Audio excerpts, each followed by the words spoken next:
শীত পড়েছে আর barbecue party হবে না, তা কি হয়? আসসালামু আলাইকুম, সবাই কেমন আছেন? স্বাগত জানাচ্ছি আমার একটি মিনি ব্লগে। তো হঠাৎ করে আমরা ভাই-বোনরা এক হয়েছিলাম। আমরা ভাবলাম যে বারবিকিউ পার্টি করব। হঠাৎ করে রাতের বেলা সেরকম প্রিপারেশন ছিল না। যা ছিল তাই নিয়েই পার্টির আয়োজন করলাম। এই নেটটা আমাদের অনেক পুরনো।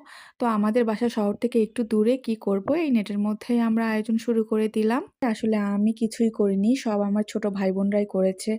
আমার যেহেতু ছোট বেবি, তাই ঠান্ডার মধ্যে আমি এগুলোতে যাইনি। আমি শুধু খেয়েছি। খালামণি গরম, গরম পরোটা ভেজে দিচ্ছিল। গরম, গরম পরোটার সাথে বারবিকিউ খেতে খুবই মজা।